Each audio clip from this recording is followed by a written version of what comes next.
to sell the products. Yeah. So I know that you have classes, you have training programs and all that to build up your people.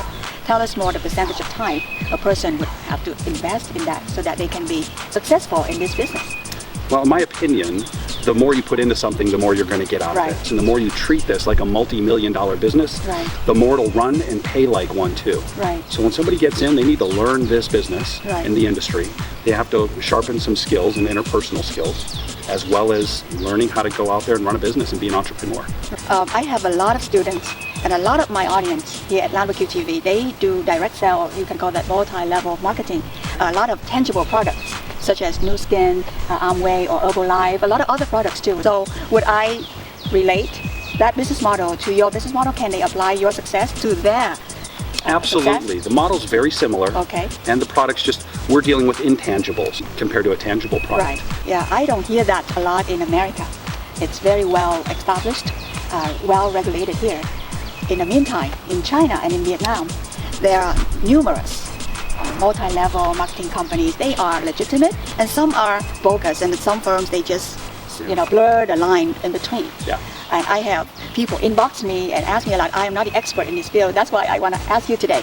So how do I distinguish the difference between a legitimate MLM business versus a pyramid scheme? Yeah, I think you need to follow the money and find out where do you make the money in the system.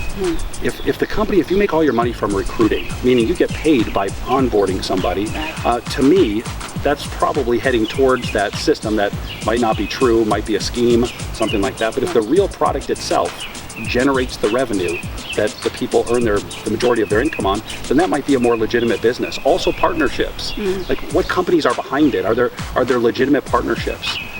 Reputable companies, large companies that have been in the industry for a very long time that are partnered with this firm. I think that would lend credibility to companies that are authentic and real. I think somebody needs to do their homework and research. These models are getting more popular. It's more affordable for a company to market through lots of people. Exactly, and especially for social media and everything. Nowadays, it's just a lot more affordable. It's an affordable way to mass market. TV commercial, too expensive. The old way of marketing is changing. I see a lot of young people or even stay-home moms. They just get on live, on Facebook Live or YouTube Live, and recruit and sell their products. It's really cool and make some good income. It's really the future of all industries and businesses. So that's where it's headed. And to be on the forefront of that is a good thing. You just want to make sure that you do your homework and you check out the people that owned it, start it, back it up, and you have to be with good people of integrity. I have known a lot of people. They've been in your same industry, in your business, for the same amount of time like you have been. But the level of success cannot be compared to yours. So please tell us, what sets you apart from those people?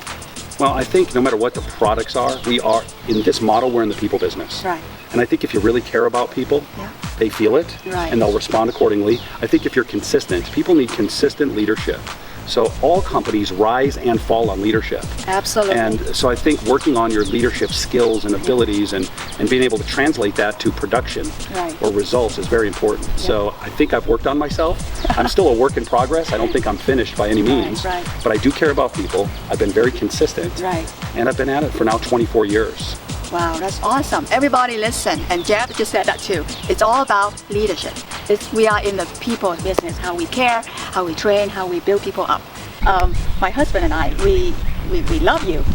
From our very first meeting, we noticed that you have tremendous people skills. And it's not like the skills thing I'm talking about. It comes from your heart. How you care to people when you talk to somebody. You relate, you connect. You make every little person in the room feel comfortable and significant. Would you say that is one of the keys to your success? I really do care about people, and I never forgot where I came from. One thing, it's innate. As I got more successful, I never forgot where I came from. And I'm more beneficial to other people by being relatable than by being impressive. Who you are and the way you're being needs to be able to inspire people to take the next step, to take the action, to try it.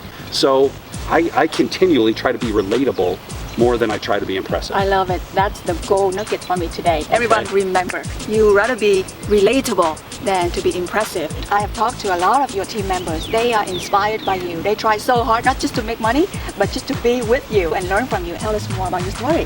When you get started with something, you're so excited, Right. and there's no shortage of people that are going to try to steal that dream and tell you why it isn't going to work, why you can't do it, why the company isn't real. I never had any adversity until I tried to do something big with my life. So if you're not faced